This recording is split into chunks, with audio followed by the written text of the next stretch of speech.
Okay, तो चलिए फिर आज हम लोग आज नए वीडियो के साथ थोड़ा इसको साइलेंट कर देते हैं ना। हम लोग 2 वीडियो बायोमोलिक्यूल का कर चुके थे। ये हम लोग का जो वीडियो बनेगा वो तीसरा नंबर का वीडियो होगा। और पिछले के 2 वीडियो में हमने अरे लो कौन फाड़ दिया, देख रहा है जी, देखो ऐसे। हाँ, तो पिछले के 2 वीडियो में हमने कार्बोहाइड्रेट्स के बारे में जाना कि अच्छा ये लियो का बदमाशी है ना। यहीं पे बगल में लियो बैठा हुआ है ना, उसका बदमाशी ये देखिए क्या कर दिया है सो, है ना। इनके देखते हैं। लियो इधर आओ, इधर आओ, थोड़ा सबको हाई करो। इधर आओ, इधर आओ। ये देखिए इसी का बदमाशी है, यही किया है ना। ये काम ऐसे नहीं करना है, समझा? चलो ठीक, ऐसे तो ठीक है, वो तो खैर होते रहेगा, कोई बात नहीं, है ना। तो ये जो आपका वीडियो होने वाला है वो बायोमोलिक्यूल का वीडियो नंबर 3 है, ठीक है। चलिए, तो इस वीडियो नंबर 3 में हम लोग क्या पढ़ेंगे सो बताते हैं। एक्चुअली कार्बोहाइड्रेट तो आपने पूरा पढ़ लिया, अब थोड़ा कार्बोहाइड्रेट को और आगे हम पढ़ाएं, उसके लिए आपको थोड़ा सा कुछ 11th का आइसोमेरिज्म के बारे में जानकारी होना चाहिए, क्योंकि उसके बाद ये समझ में आएगा। अब ज़्यादा बच्चा नहीं, बस हमें एग्जाम ऑफ द व्यू से पढ़ना है, तो सिर्फ हमें अब देखना है ग्लूकोज के स्ट्रक्चर्स को, उसका ओपन चेन स्ट्रक्चर, उसका साइक्लिक स्ट्रक्चर, फिर जो एनोमर्स क्या होता है वो जानेंगे हम लोग। उसके बाद जितने भी डायस्ट्रियोमर्स बनते हैं, या तो है ना, जो डायसैकराइड्स हैं उसमें जो लिंकेज होता है मोनोसैकराइड्स का, वो कैसे होता है उस चीज़ को थोड़ा जानना है। तो उन सब चीज़ों को अच्छे से समझने के लिए, है ना, हमें थोड़ा सा एक टॉपिक का ज़रूरत होगा जिसका नाम है आपका ऑप्टिकल आइसोमेरिज्म। तो अगर आप ऑप्टिकल आइसोमेरिज्म को अच्छा से समझेंगे, अच्छा से जानेंगे, तब ही अब इसके बाद का आपको वीडियो समझ में आएगा, उसके बाद का लेक्चर समझ में आएगा, है ना, कि हम क्या लिख रहे हैं। सो देखिए, इस बात में ये जो वर्ड है आइसोमेरिज्म, इस बात को तो हम पहले भी जानते हैं क्या होता है आइसोमेरिज्म। तो अगर आपके पास मान लीजिए कोई कंपाउंड, 2 कंपाउंड्स हैं, है ना, और इन 2 कंपाउंड के पास हैव क्या होना चाहिए, सेम मॉलिक्यूलर फॉर्मूला। अगर इन दोनों के पास मॉलिक्यूलर फॉर्मूला सेम है, लेकिन इनका जो प्रॉपर्टी है ना, अगर ये प्रॉपर्टी डिफरेंट हो जाता है, तो ऐसे कंपाउंड्स को हम क्या बोलते हैं, आइसोमर्स। कि वैसे 2 या 2 से अधिक कंपाउंड्स जिनका मॉलिक्यूलर फॉर्मूला तो सेम हो, लेकिन उनका प्रॉपर्टी मैच ना करे, उसका प्रॉपर्टी अलग हो, तो वैसे कंपाउंड्स को हम क्या बोलते हैं, बताइए, आइसोमर। अब इसमें ऑप्टिकल का बताते हैं। सबसे पहला बात, अगर ऑप्टिकल आइसोमर के बारे में बात करें, है ना, तो चलिए देखिए, सबसे पहले अगर हम, है ना, बात करें तो सबसे जो पहला पॉइंट आपको ध्यान रखना चाहिए, ये क्या है ना, तो ये टाइप्स ऑफ स्टीरियो आइसोमर। ये एक स्टीरियो आइसोमर का टाइप्स होता है। अब तुम्हारे मन में आएगा कि स्टीरियो आइसोमर्स क्या बताते हैं। तो आपको जब पढ़ा रहे थे ज्योमेट्रिकल में, है ना, ज्योमेट्रिकल आपको याद होगा, है ना, उसमें से जब सिस ट्रांस आता था, है ना, कि देखिए क्या इसको बोलते हैं। तो मान लीजिए आपके पास कोई कंपाउंड होगा, 2 कंपाउंड्स, इनके पास क्या हो, हैव सेम मॉलिक्यूलर फॉर्मूला। ये तो हर किसी में सेम होना ही पड़ेगा, क्योंकि आइसोमर बनने का ये पहला कंडीशन है कि उसका मॉलिक्यूलर फॉर्मूला सेम होना चाहिए। दूसरा, इनके पास प्रॉपर्टी जो होना चाहिए वो कैसा होना चाहिए, डिफरेंट होना चाहिए। तो अगर ये 2 कंडीशन किसी में है, इसका मतलब वो हमारे जो चीज़ हैं उनको हम क्या बोलेंगे, आइसोमर। अब ये जो प्रॉपर्टी डिफरेंट हुआ, उस प्रॉपर्टी डिफरेंस के पीछे का कारण क्या है, आखिर क्या उसमें बदला, क्या उसमें डिफरेंस हुआ जिसके कारण से उसमें प्रॉपर्टी अलग हुआ, तो उसके कारण से फिर अलग अलग टाइप्स बनता है।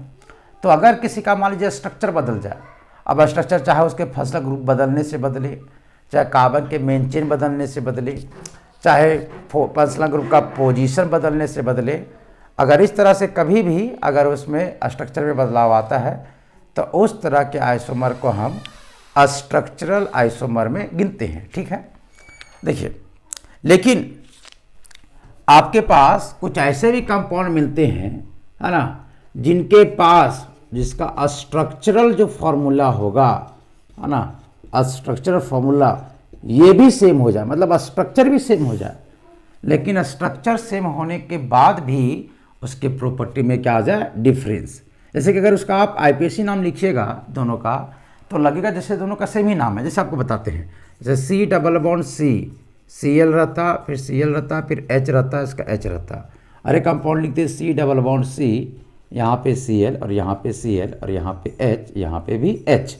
अब इस दो कंपाउंड को देखिए तो इसमें भी आपके पास 2 कार्बन है, इसमें भी 2 कार्बन है, इसमें आपके पास 2 हाइड्रोजन है, इसके पास भी 2 हाइड्रोजन है, इसमें 2 क्लोरीन है, इसमें भी 2 क्लोरीन है। तो दोनों का फॉर्मूला मैच कर गया। अगर दोनों का स्ट्रक्चर देखिए तो दोनों का स्ट्रक्चर भी सेम है। देखिए दोनों में कार्बन कार्बन डबल बॉन्ड के साथ है, एक कार्बन में एक क्लोरीन एक एच है। ऐसे अगर इसको आप लिखिएगा, चिपका कर लिखिएगा, बताइए, तो C H double bond C H, फिर इसमें क्या जुड़ा हुआ है, सी एल, इसमें भी सी एल। देखिए ये भी ऐसे ही लिखाएगा, ये भी क्या लिखाएगा, बताइए, C L C H double bond C H और क्या सी एल। देखिए ये दोनों सेम है। नाम लिख के देखिए, क्या होगा, 1 2, तो 1 2 डाई क्लोरो इथिन नाम होगा इसका।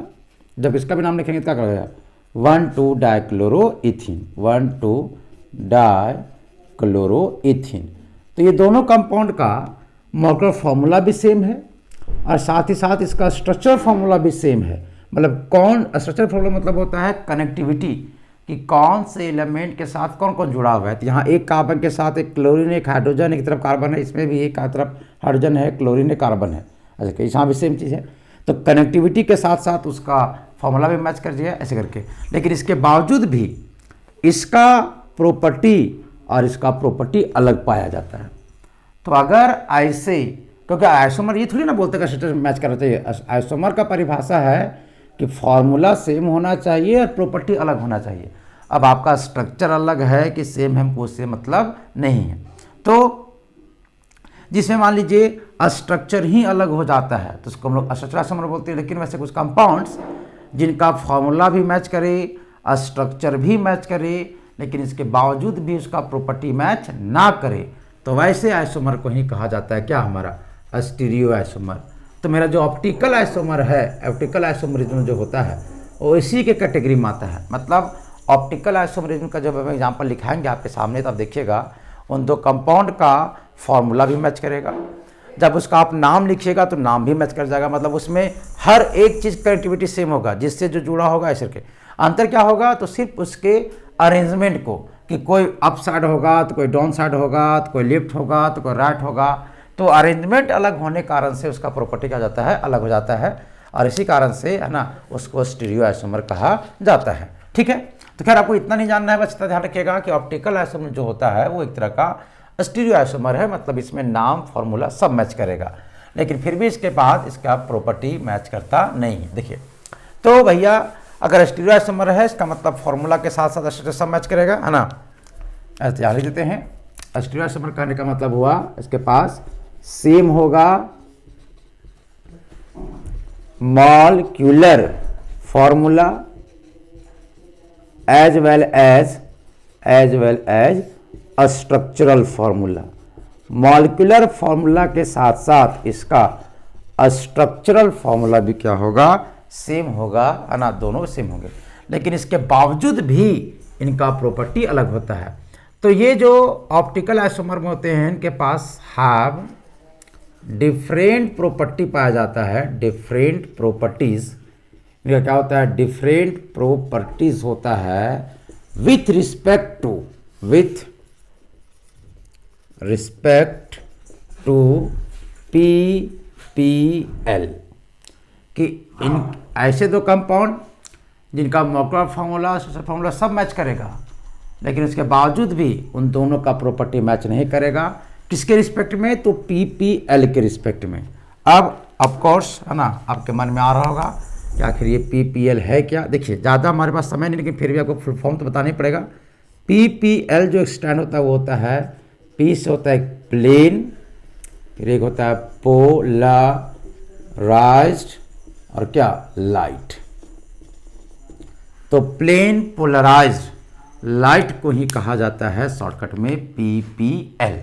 ये क्या होता है? तो कुछ नहीं, जैसे कोई भी लाइट है, उस लाइट में चारों तरफ लाइट निकलता है। जैसे कोई सोर्स ऑफ लाइट है, जैसे बल्ब है, तो बल्ब में लाइट चारों तरफ निकलता है। तो उस लाइट के रोटेशन को हम देख नहीं पाते हैं, क्योंकि अगर वो स्फेरिकल होगा, बॉल होगा, तो मान लो बॉल यहाँ गया, फिर कुछ जाके ऐसे घुमा ही दिए, तो मान लीजिए अगर आप इसको रोटेट होते हुए नहीं देखिएगा तो इनिशियल पोजीशन पे और फाइनल पोजीशन पे देख पाएगा, बता पाएगा कि घुमा कि नहीं घुमा? तो बिल्कुल एक स्फीयर चीज़ को नहीं पता चलता है। तो इसी कारण से वो लाइट रोटेशन किया कि नहीं किया, इसी कारण से उसको हम 2D में कन्वर्ट करते हैं, और वो जो 2D का लाइट बनता है वही कहलाता है प्लेन पोलराइज लाइट। आपको अभी ज़्यादा इसमें दिमाग नहीं लगाना है कि क्या होता है सब। ये अगर समय होता, अगर हम लोग पास अभी 11th के बच्चे होते तो इसमें बहुत ज़्यादा, लेकिन बात यहाँ रखिए कि PPL मतलब होता है प्लेन पोलराइज लाइट। ये कुछ नहीं, एक लाइट है, लेकिन एक ऐसा लाइट जो 2D में होता है, प्लेन के जैसा होता है, ऐसे सीधा, मतलब एक ही डायरेक्शन में, 2D में, है ना, ऐसे करके एक ही डायरेक्शन में ऐसे करके, मतलब ऐसे सीधा स्ट्रेट जाएगा। ये आप इसको देखिएगा, अगर आप यूट्यूब सर्च कीजिएगा तो आपको मिल जाएगा एक प्लेन का होता है। इससे क्या फ़ायदा होता है कि जब प्लेन वाला होता है तो जब जैसे लाइट जाएगा, है ना, तो अगर इसमें रोटेशन आएगा तो उसका जब फिगर बनता है, जब उसमें स्क्रीन पे पड़ता है लाइट, तो पता चलता है कि ये रोटेशन किया कि नहीं किया। तो एक्चुअली PPL लाइट के साथ ही प्रॉपर्टी अलग होने के कारण से इसमें देखिए, अब बताते हैं। जैसे कोई कंपाउंड हम लेते हैं, कोई जैसे बताते हैं कि ऑप्टिकली, है ना, उससे पहले हम लोग समझते हैं, है ना, कि जैसे आप सुने थे ना जी ऑप्टिकली एक्टिव, इस बात को तो आप सुन में किए हैं, ऑप्टिकली एक्टिव। ऑप्टिकली एक्टिव मतलब क्या होता है? जो लाइट के साथ एक्टिव हो। तो कौन सा लाइट? तो यही लाइट, है ना, PPL। जैसे मान लीजिए, आपको एग्जांपल के साथ समझाते हैं। जैसे मान लीजिए मेरे पास एक कोई कंपाउंड A है, ठीक है, ऐसे। तो अगर हमें ये चेक करना है कि क्या ये कंपाउंड ऑप्टिकली एक्टिव है कि नहीं, क्या करते हैं बताते हैं। पहले तो इस कंपाउंड को हम एक सॉल्यूशन बनाते हैं, ठीक है ना। मान लीजिए एक सॉल्यूशन बना दिए, है ना, ठीक है, ये आपने बनाया, आप एक सॉल्यूशन, क्या, तो कंपाउंड A का सॉल्यूशन, ये कंपाउंड A का सॉल्यूशन है, ठीक है, ऐसे। अब हम इसमें क्या करते हैं? PPL को पास करते हैं, मतलब एक लाइट जो कि 2D में होगा, मतलब ऐसे करके, ऐसे, मतलब ऊपर नीचे ऐसे करके। अब देखो, जब ये गया इससे ऊपर, ऐसे करके, और यहाँ पे हम लोग ऐसे एज एक स्क्रीन लगा के रखते हैं, है ना, ये देखने के लिए, क्योंकि देखिए, क्योंकि लाइट हम लोग भले बनाते हैं ऐसे करके, लेकिन रियल लाइफ में दिखता है कि जैसे बल्ब से लाइट हमारे आंखों तक आ रहा, दिखता का नहीं। तो जब तक किसी ऑब्जेक्ट पे पड़ेगा नहीं, तब तक पता नहीं चलेगा कि वहाँ लाइट फॉल हो रहा है, टकरा रहा नहीं। ऐसे देखिए, तो मान लीजिए कि लाइट को हम पास किए हैं और ऐसे सीधा ऐसे पास किए थे, है ना, और यहाँ जाके देखा तो हमने यहाँ पे जो लाइट का प्रतिबिंब बना, यहाँ पे जो स्पॉट बना वो स्ट्रेट ही बना। तो इसका मतलब क्या हुआ कि मतलब लाइट को हमने स्ट्रेट भेजा और उसका इसके पास होने के बाद वो स्ट्रेट ही बन रहा है। इसका मतलब ये लाइट जो मेरा होगा वो किसी तरह का रोटेशन शो किया नहीं है, मतलब वो अपना डायरेक्शन नहीं बदला, वो घुमा नहीं। तो अगर कोई घुमा नहीं पाया, है ना, तो ऐसे चीज़ों को हम बोलेंगे कि ये लाइट के साथ इनएक्टिव है। तो इसको बोलेंगे क्या, हम लोग बताओ, ऑप्टिकली इनएक्टिव। समझ में आया? कोई कंपाउंड अगर कोई PPL लाइट को रोटेशन नहीं कर पाता है ना, no any rotation, no any rotation in, किस होता है, PPL में कोई रोटेशन नहीं मिलेगा। जैसा स्ट्रेट जा रहा था वैसे ही अगर गया, तो मतलब समझ आइए वो जो कंपाउंड था जिसका आपने सॉल्यूशन बनाया था, उस कंपाउंड का लाइट के साथ किसी तरह का कोई इंटरेक्शन नहीं है, उसका लाइट के साथ किसी तरह का एक्टिविटी नहीं है। लेकिन अगर यही हम मान लीजिए कोई कंपाउंड लेते, है ना, B नाम का, है ना, और क्या करते, इसको भी डिज़ोल्व कर देते, है ना, एक सॉल्यूशन में, ठीक है, ये हो गया, और इससे भी पास किया जाता PPL। और जब यहाँ हम स्क्रीन लगाते तो हम पाते, है ना, कि अगर मान लीजिए हमें क्या मिलता है कि मान लीजिए यहाँ जब लाइट गया तो लाइट को हमने ऐसे भेजा, 2D में भेजा। अगर पता चला कि लाइट को तो आना चाहिए था एकदम स्ट्रेट ही, क्योंकि हमने स्ट्रेट भेजा था तो स्ट्रेट ही मिलना चाहिए, लेकिन हमारा जो लाइट मिला वो स्ट्रेट ना मिल करके इस तरीके से यहाँ प्रतिबिंब बना। तो अगर यहाँ पे प्रतिबिंब बना लाइट का, इसका मतलब क्या हुआ कि है ना, इस लाइट को आना चाहिए था इस जगह पे, है ना, स्ट्रेट पे, है ना, लेकिन वो है ना वहाँ से डिफ्लेक्ट हो गया, अपना जहाँ उसका इनिशियल स्टेट है उसमें चेंज आ गया। इसका मतलब कहीं ना कहीं ये लाइट थोड़ा सा इधर घूम गया है ऐसे पे। तो कितना घूमा उससे मतलब नहीं है, लेकिन अपना जो इनिशियल स्टेट था, मेरा जो पीपीएल था, क्या वो ऐसे ही गया क्या? नहीं। तो इस लाइट में मतलब ये जब ऐसे गया यहाँ स्टेट तो क्या होगा, मतलब हुआ क्या होगा बताते हैं। जैसे ये सॉल्यूशन है, ऐसे लाइट गया, ऐसे गया होगा, यहाँ जैसे पड़ा होगा ये लाइट थोड़ा ऐसे मुड़ गया, और जब ऐसे मुड़ा तो यहाँ पे फिगर ऐसे बना। तो अगर ऐसा कुछ होता है तो इसका मतलब ये हुआ, है ना, कि आपका जो कंपाउंड जो बी था वो लाइट के साथ एक्टिव है। तो ऐसे कंपाउंड को हम बोलते हैं ऑप्टिकली एक्टिव। और आपको पहचानना भी सिखाए थे कि एक तो पहचानने का तरीका कि एक्सपेरिमेंट कर दीजिए, देख दीजिए पीपीएल आपका रोटेशन हुआ कि नहीं हुआ। अगर स्टेट गया जैसा भेजे थे वैसा ही, मतलब वो इनएक्टिव था, वो लाइट पीपीएल को नहीं घुमाया, मतलब ऑप्टिकली इनएक्टिव। और अगर कोई पीपीएल को घुमा देता है तो क्या समझेंगे उसको, ऑप्टिकली एक्टिव है वो, ऐसे करके। अब यहाँ से अब आपके मन में उठेगा कि 3 सिनेरियो देखने को मिलेगा आपके स्क्रीन में। एक सिनेरियो क्या मिलेगा कि मान लीजिए तीनों के तीनों स्क्रीन छाप रहे हैं, है ना, यहाँ पे आपको क्या देखने को मिल सकता है, चलिए देखते हैं। कि आप जब देखिएगा तो कभी आपको क्या होगा कि आपको स्ट्रेट ही मिला, मान लीजिए, मतलब जिस डायरेक्शन में आपने पीपीएल को पास किया था उसी डायरेक्शन में मिला। तो अगर कभी अगर मान लीजिए स्ट्रेट मिल गया, इसका मतलब ये क्या हुआ बताइए कि यहाँ पे नो एनी रोटेशन, कोई रोटेशन नहीं हुआ है। इसका मतलब ये जो कंपाउंड होगा वो क्या होगा बताइए, ऑप्टिकली एक्टिव होगा ऐसे। और यह तो हो सकता है कि आपका कंपाउंड को फॉल तो होना था स्टेट में, क्योंकि हमने स्टेट में पास किया था, लेकिन वहाँ पे जो स्पॉट मिल रहा है हमको स्क्रीन में वो देखने को मिला, अगर मान लीजिए इस तरीके से ऐसे ऐसे। इसका मतलब वहाँ पे रोटेशन हुआ, ये कुछ ना कुछ यहाँ से घुमा, अपना डिफ्लेक्शन किया है। या ऐसे भी हो सकता है, ऐसा कोई जरूरी नहीं कि दाहिना साइड ही घूमे, है ना। वो लाइट ऑप्टिकली एक्टिव का ये मतलब नहीं कि वो राइट साइड ही घूमे, वो है ना लेफ्ट साइड भी, मतलब आपका अगर इधर भी घूम गया ऐसे करके, वो ये थोड़ी बोल रहा कि राइट घुमाए ऐसे करके। तो यहाँ पे क्या होता है, ये रोटेशन हुआ, तो रोटेशन ऑफ किसका होता है, पीपीएल। और अगर कोई रोटेशन रट किया मतलब ऐसा जो चीज़ करेगा उसी को बोलते हैं क्या बताओ हम लोग, ऑप्टिकली एक्टिव। और आपको हम कार्बोहाइड्रेट के पहले ही डेफिनेशन में बताए थे कि मेरे जितने भी कार्बोहाइड्रेट्स होते हैं वो सब के सब ऑप्टिकली एक्टिव होते हैं। इसका मतलब अगर आप किसी कार्बोहाइड्रेट को किसी सॉल्यूशन में डिजॉल्व कीजिएगा और उससे अगर पीपीएल को पास कीजिएगा तो पीपीएल को जिस डायरेक्शन में आप भेजिएगा उस डायरेक्शन में वहाँ सॉल्यूशन पास होने के बाद मिलेगा नहीं, है ना, उसमें आपको डिफ्लेक्शन देखने को मिलेगा ही मिलेगा, है ना, वो मुड़ जाएगा। अब वो किधर मुड़ेगा ये उसके, है ना, वो तो एक्सपेरिमेंट से ही पता चलेगा। वो राइट साइड मुड़ेगा कि लेफ्ट साइड मुड़ेगा, इसका हम लोग डेफिनेशन, है ना, या इसका हम लोग अनुमान मॉलिक्यूल देख के कभी नहीं बता सकते कि ये राइट साइड घूमेगा ये लेफ्ट साइड। ये हमेशा एक्सपेरिमेंट से ही आता है ना, कि हाँ ये घूमेगा कि नहीं घूमेगा ये हम बता देंगे। ये लाइट के साथ एक्टिव होगा कि इनएक्टिव, ये पीपीएल को रोटेट कर पाएगा कि नहीं कर पाएगा ये हम बता देंगे देख के। लेकिन वो रोटेशन राइट साइड करेगा कि लेफ्ट साइड करेगा, है ना, इसका डिसीजन कभी भी नहीं ले सकते हैं, वो हमेशा एक्सपेरिमेंट से ही पता चलता है। क्लियर है ऐसे के।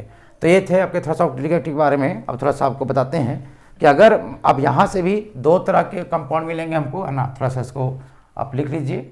चलिए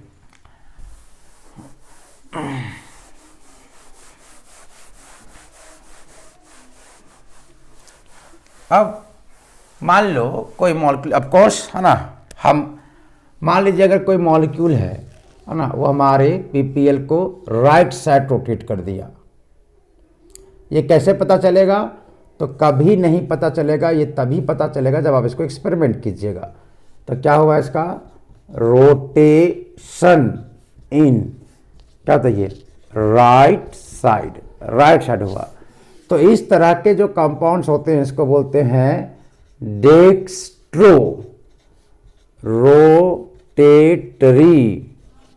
मॉलिक्यूल्स।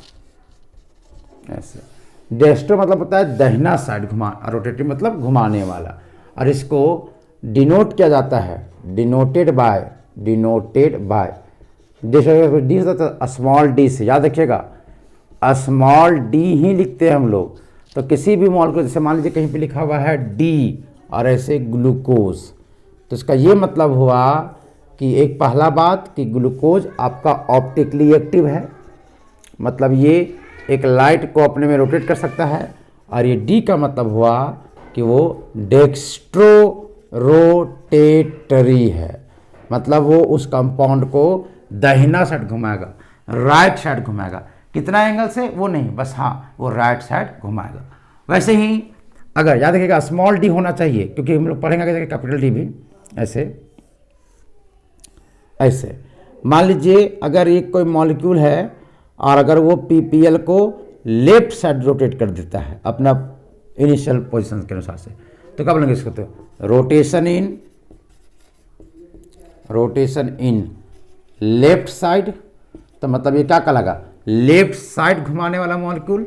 तो ऐसे मॉलिक्यूल कहा जाता है लीवो मतलब होता है लेफ्ट साइड, है ना, left side, laevo rotatory molecule, और इसको डिनोट किया जाता है डिनोटेड बाय स्मॉल एल। याद रखिएगा स्मॉल एल से, यह स्मॉल एल कैपिटल एल का बड़ी अंतर है इसमें, इसी कारण से हम बता रहे हैं। तो अगर मान लीजिए कहीं पे अगर स्मॉल एल और ग्लूकोज लिखा गया है, ठीक है, तो इसका मतलब हम क्या समझेंगे, तो एल का मतलब हुआ कि वो जो कंपाउंड है वो पक्का उसमें अगर हम जैसे ये ग्लूकोज में अगर हम ये पीपीएल को पास करेंगे तो ये ग्लूकोज उस पीपीएल को लेफ्ट साइड रोटेट करेगा, है ना, और कहीं भी रोटेट करे, चाहे वो राइट साइड रोटेट करे या लेफ्ट साइड, वो तो ऑप्टिकली एक्टिव होगा ही होगा, है ना। लेकिन हाँ से लेकिन अगर राइट साइड रोटेट करेगा तो वैसे मॉलिक्यूल को हम डिनोट करने के लिए डी लगाया करते हैं, आगे स्मॉल डी लगाया करते हैं हम लोग।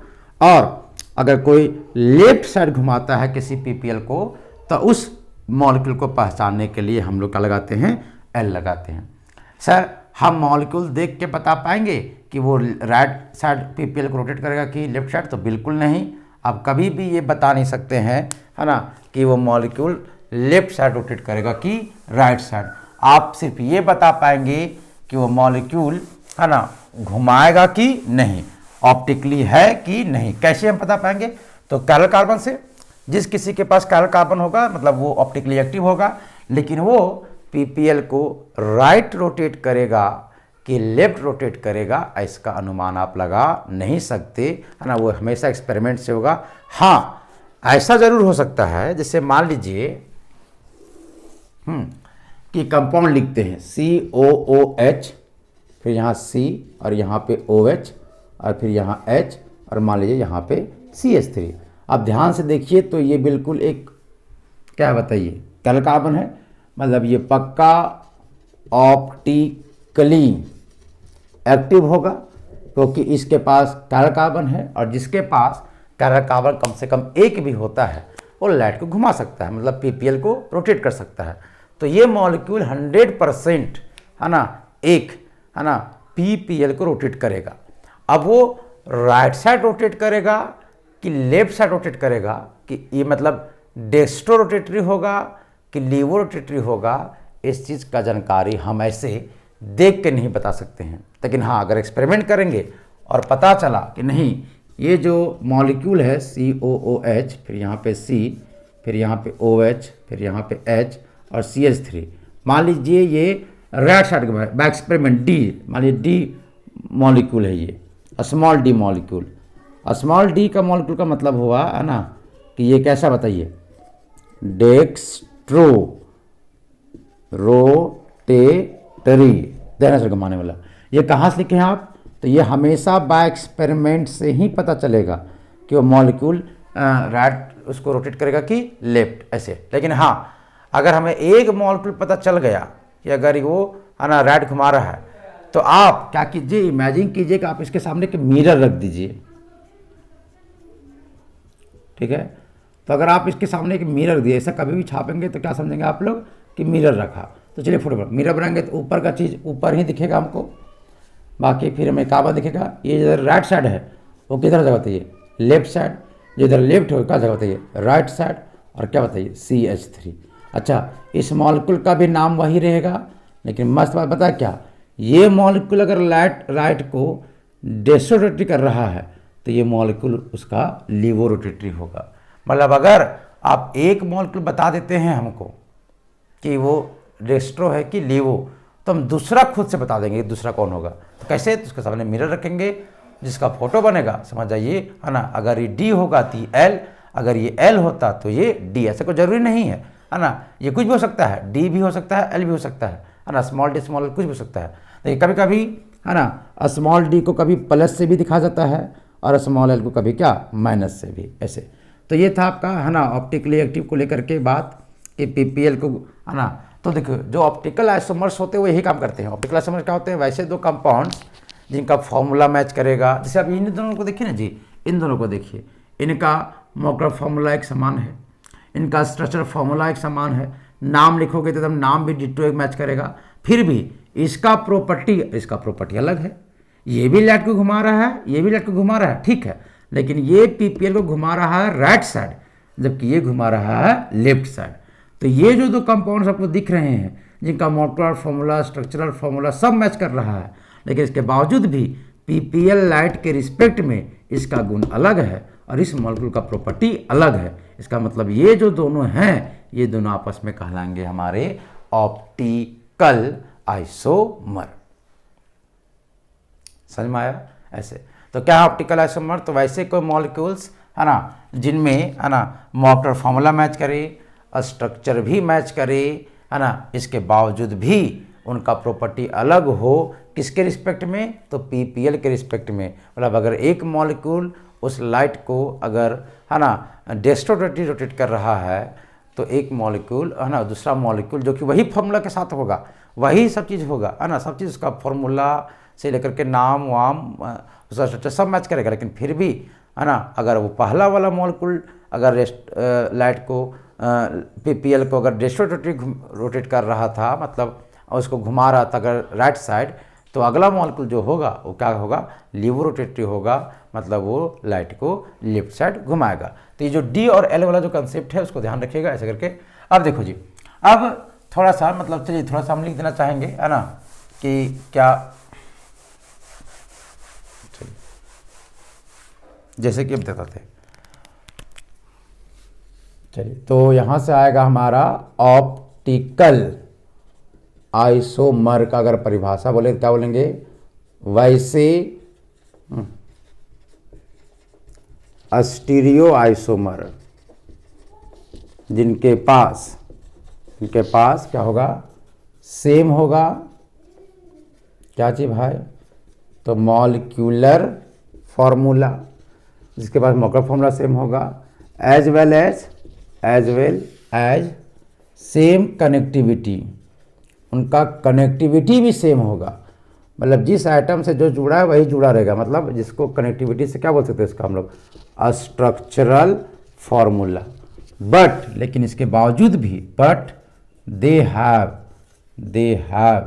क्या बताओ, डिफरेंट प्रॉपर्टी, लेकिन उनके पास भी प्रॉपर्टी डिफरेंट होगा, डिफरेंट प्रॉपर्टीज विथ रिस्पेक्ट किस पे रिस्पेक्ट में, with respect to PPL, plane polarise light. तो सच टाइप ऑफ कंपाउंड, तो इस तरह के जो कंपाउंड्स होते हैं, सच टाइप ऑफ आइसोमर लिखिए, सच टाइप्स ऑफ आइसोमर, इस तरह के आइसोमर को ही कहा जाता है, is called isomer is called optical isomer. क्या बोलते हैं इस आइसोमर को, ऑप्टिकल आइसोमर। बात क्लियर है, जैसे ऐसे। चलिए अब थोड़ा सा इसका एग्जाम्पल्स हम लोग करते हैं।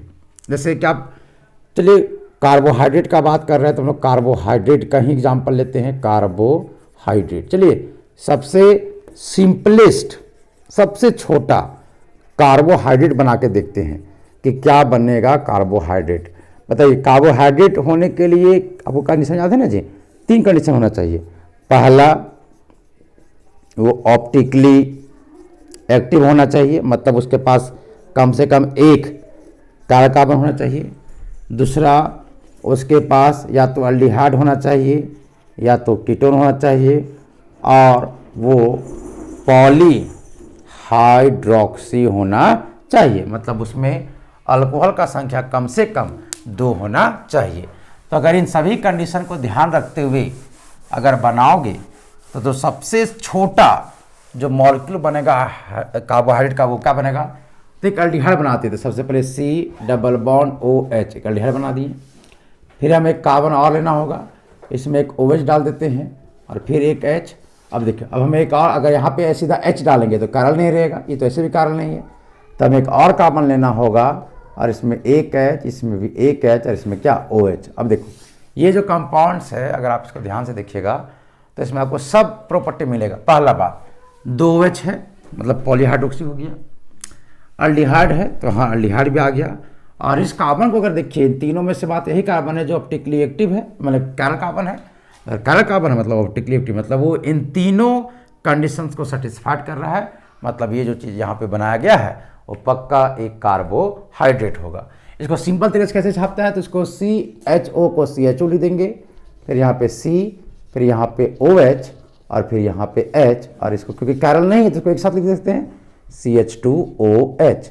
ध्यान से देखिए तो बिल्कुल ये जो कंपाउंड है ऐसे है ना, और इसका जो नाम है, इसका नाम है ग्लिसरल डिहाइड, ये सबसे छोटा कार्बोहाइड्रेट है ऐसे करके।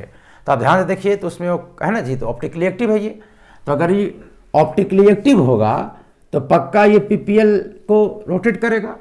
अब किधर रोटेट करेगा भाई, तो वो किधर रोटेट करेगा ऐसा आप देख के कभी नहीं बोल सकते कि ये राइट साइड करेगा रोटेट कि लेफ्ट साइड, वो एक एक्सपेरिमेंट से ही निकालेगा, मतलब ये स्मॉल d है ऐसे करके। लेकिन हाँ अगर ये है, मान लीजिए अगर ये CHO, फिर लिखते हैं C, फिर OH और फिर क्या H और फिर क्या बताइए CH2OH, तो अगर आप इसके सामने मिरर लगा दीजिए, ठीक है ऐसे अगर आप मिरर लगा देते हैं है ना, तो फिर क्या बताइए आपका CHO, फिर यहाँ C, इधर क्या होगा बताइए OH, फिर इधर क्या H और फिर क्या CH2OH। अब देखो इन दोनों कंपाउंड को देखो, कंपाउंड A, इसको कंपाउंड B, मतलब कंपाउंड A क्या, इसका नाम क्या है बताइए, इसमें भी देखो इसका फॉर्मूला एकदम मैच कर रहा है सब, इसका भी नाम ग्लिसरल डिहाइड होगा, इसका भी नाम ग्लिसरल डिहाइड होगा ऐसे करके। लेकिन देखो इसका नाम मैच करेगा, फॉर्मूला मैच करेगा, फिर भी अगर ये लाइट को क्लॉक घुमाएगा तो ये घुमाएगा एंटी क्लॉक, और अगर ये एंटी क्लॉक घुमाएगा तो ये खुलाएगा क्या क्लॉक, मतलब इन दोनों का प्रॉपर्टी अलग होगा PPL के रिस्पेक्ट में, जबकि देखने में एकदम डिटो एक समान है। खाली बस अंतर क्या है, इसका OH राइट साइड है, इसका OH लेफ्ट साइड है। तो कैरल कार्बन में एक कार्बन का है ना पोजीशन अगर चेंज हुआ उससे भी बहुत ज़्यादा अंतर हो जाता है। इसी कारण से जब हम कोई एल्डिहाइड या कार्बोहाइड्रेट लिखते हैं तो उसमें ध्यान रखते हैं कि मेरा कार्बन, जो कैरल कार्बन का जो सब्स्टिट्यूएंट हम लिख रहे हैं उसको मनमानी कहीं नहीं लिख सकते हैं है ना, कि जहाँ मन हुआ वहाँ लिखते, वैसे नहीं है ना। अगर वो राइट साइड है तो राइट साइड ही लिखेंगे, अगर वो लेफ्ट साइड होगा तो लेफ्ट साइड ही लिखेंगे, क्योंकि अगर ये इधर उधर हुआ तो इसका मतलब इसका PPL के रिस्पेक्टिव प्रॉपर्टी चेंज हो जाता है, इसलिए तो वैसे नहीं कर सकते हम लोग। जैसे ग्लूकोज है, ग्लूकोज में अगर जो राइट साइड होगा राइट साइड लिखना होगा, अगर उसको थोड़ा सा भी लेफ्ट किए इसका मतलब वो ग्लूकोज ही नहीं रहेगा। सोच सकते हैं आप कि आप जिस ग्लूकोज को सिर्फ उसका एक है ना राइट को लेफ्ट, लेफ्ट को राइट कर दीजिएगा, कैरल कार्बन वाले चीज़ को, उसका पूरा प्रॉपर्टी क्या हो जाता है, खत्म हो जाता है। अब देखो, अब था क्या कि जो स्मॉल d और स्मॉल l थे, ये जो बताते हैं PPL के रोटेशन को, ये लिखने के लिए हमें एक्सपेरिमेंट करना पड़ता था। तो हम बार बार एक्सपेरिमेंट करके तो नहीं लिख सकते थे कि ये d होगा कैसे। तो लोगों ने क्या किया, जितने भी ऑप्टिकल आइसोमर है, मान लो कि ये ग्लिसरल डिहाइड है, ये भी ग्लिसरल डिहाइड है, लेकिन इसका प्रॉपर्टी अलग होगा, इसका प्रॉपर्टी अलग होगा, तो इसके नाम में भी थोड़ा सा है ना हम कुछ और ऐड कर दे ताकि हम पहचान सके कि इसका प्रॉपर्टी अलग, मतलब ये ग्लिसरल डिहाइड का प्रॉपर्टी अलग है और इस ग्लिसरल डिहाइड का प्रॉपर्टी अलग है। और यहाँ पे है ना ऑप्टिकल आइसोमर के लिए एक सिस्टम लाया, जैसे सुना होगा तुम सीस और ट्रांस, वो डबल बॉन्ड के लिए आया था, वैसे ही फॉर ऑप्टिकल आइसोमर,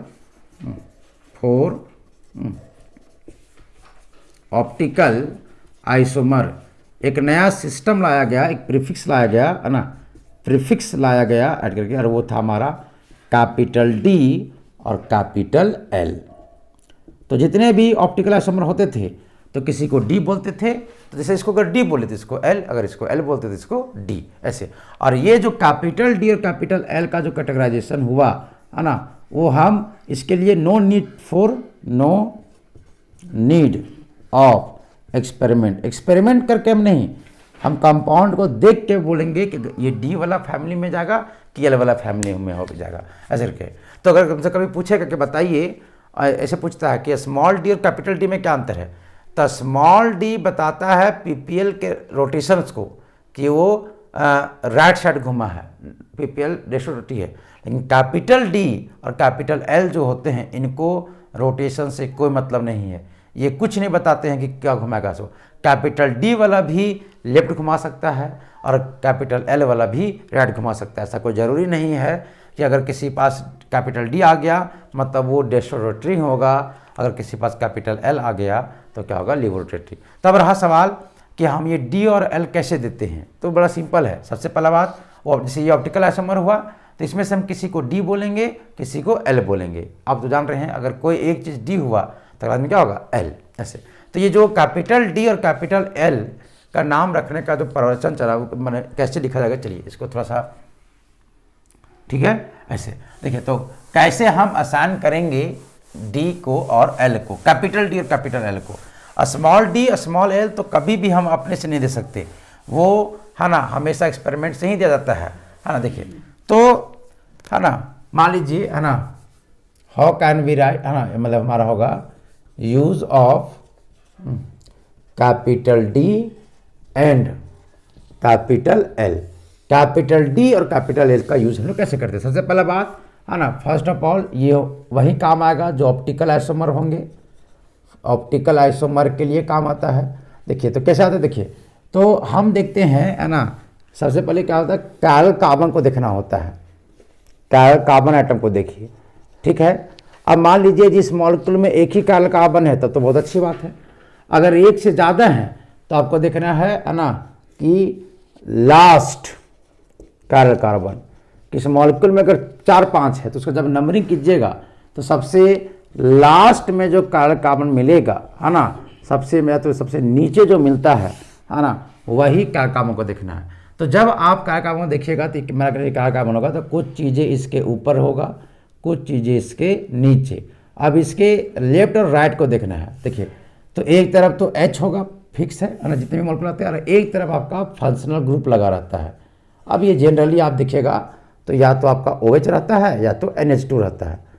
तो आखिर जो फंक्शनल ग्रुप लगा हुआ है कायल कार्बन का, याद रखिएगा कायल कार्बन का, वो राइट साइड है कि लेफ्ट साइड, वो किधर लिख के दिया है उसके अनुसार से उसको डी और एल बोलते हैं। तो इफ, यहाँ दो कैसे, if the functional group, the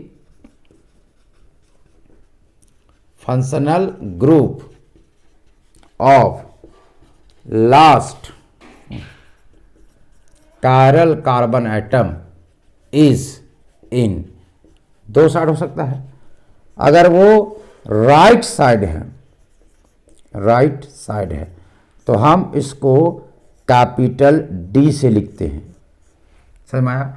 और अगर वो लेफ्ट साइड है, ऑफ कोर्स उसका जब मिरर करेंगे तो अगर कोई राइट है तो हम इसको लिखते हैं क्या, मतलब कैपिटल एल से। फिर से आपको पुनः बता दे रहे हैं, कैपिटल डी का मतलब ये नहीं होता है कि वो राइट साइड घुमाएगा, कैपिटल एल का मतलब ये नहीं। बस हम उसको पहचानने के लिए, जैसे अगर कहीं लिखेंगे हम लोग डी ग्लूकोज और डी ग्लूकोज, देखिए दोनों में डी ग्लूकोज लिखा हुआ है, लेकिन दोनों में क्या अंतर बताते हैं, दोनों में ग्लूकोज ही है, लेकिन इस डी का लिखने का मतलब हुआ उस ग्लूकोज में जो कायल कार्बन होगा और जो सबसे लास्ट वाला कायल कार्बन होगा उसका फर्स्ट ग्रुप राइट साइड है, इस डी का मतलब हुआ।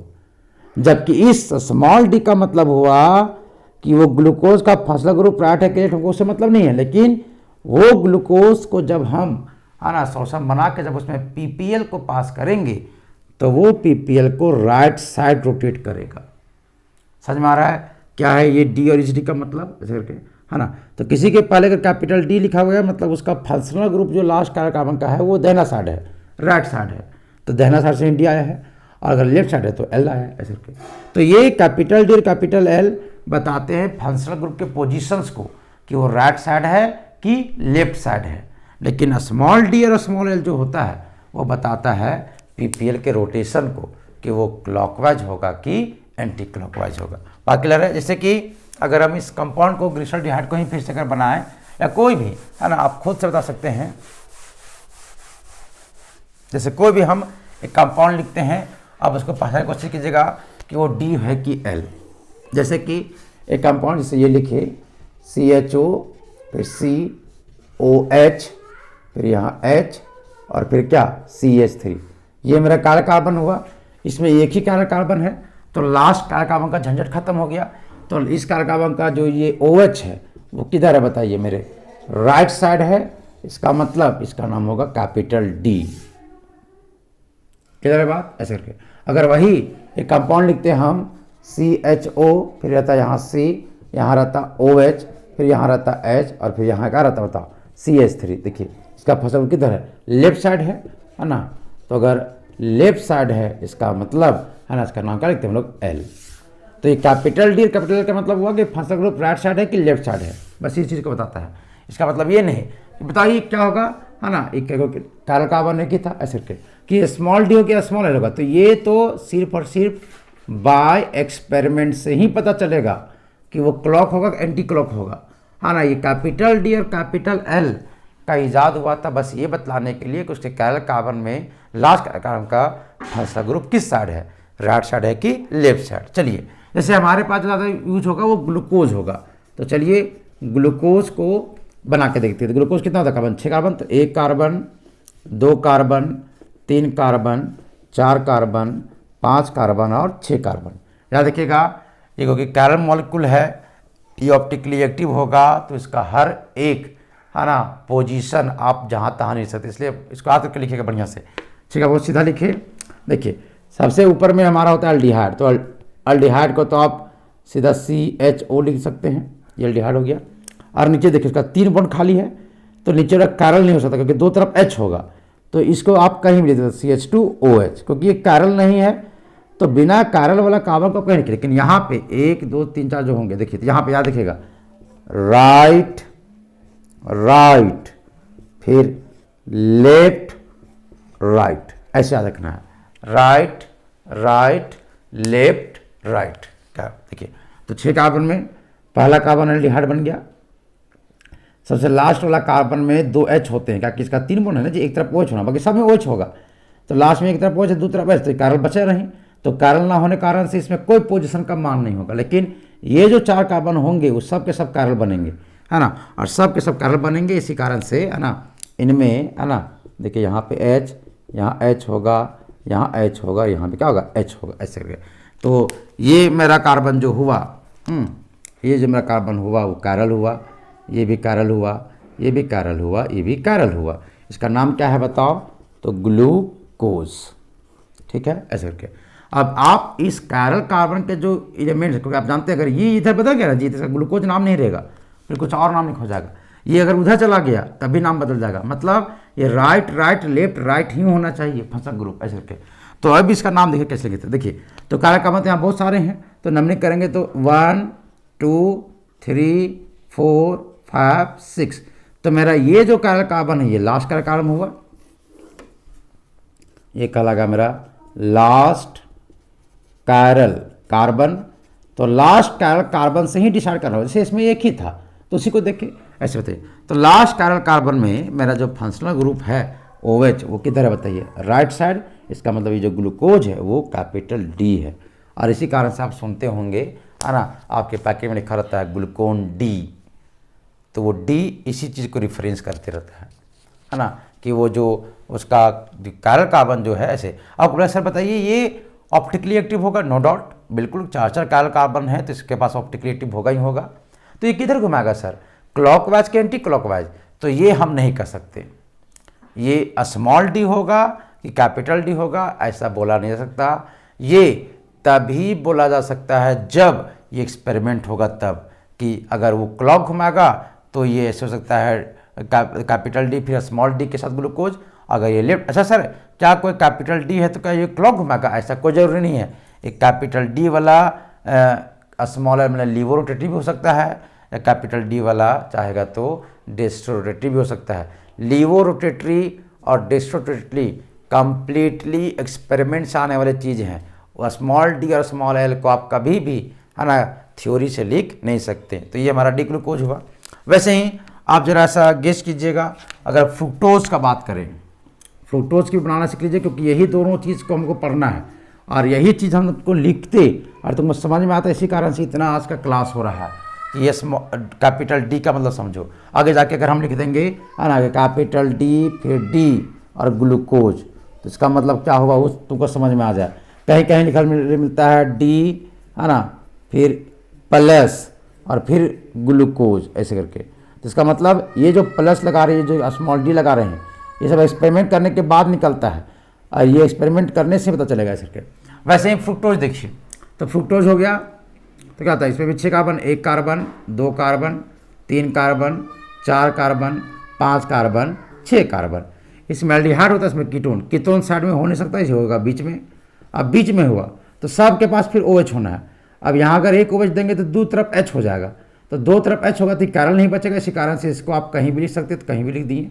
लास्ट वाला को देखिए, लास्ट वाला में एक तरफ OH देंगे तो दो तरफ H देना होगा, तो दो तरफ अगर हाइड्रोजन देंगे तो भी कैरल नहीं बचेगा, तो यहाँ भी हाइड्रोजन का कोई महत्व नहीं रहा, कहीं भी लिखिए। लेकिन बाकी जो 3 बचे इनके पास नहीं, तो वही कहानी राइट राइट और फिर क्या लेफ्ट, बाकी तो कहानी खत्म।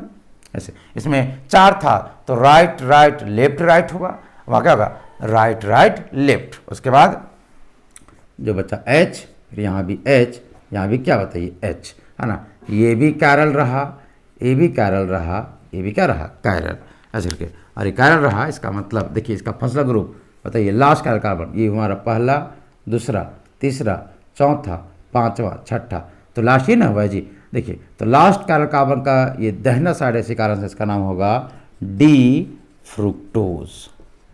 तो ऐसे कभी डी फ्रुक्टोज। अब ये सर कैसा होता है, तो अगर देखो देखो कितना मस्त है, यही डी ग्लूकोज को जब एक्सपेरिमेंट पता चलता है ये राइट को क्लॉकवाइज घुमाता है, इसी कारण से इसको डेस्ट्रो रोटेटरी बोलते हैं। लेकिन जब फ्रुक्टोज को जब एक्सपेरिमेंट करते हैं ना तो पता चलता है ये क्या घुमाता है लेफ्ट साइड। तो जब बाय एक्सपेरिमेंट पता चला, बाय एक्सपेरिमेंट क्या होता है लीवर रोटेटरी, मतलब ये लिखेगा कैपिटल डी है लेकिन उसके बाद भी एल फ्रुक्टोज।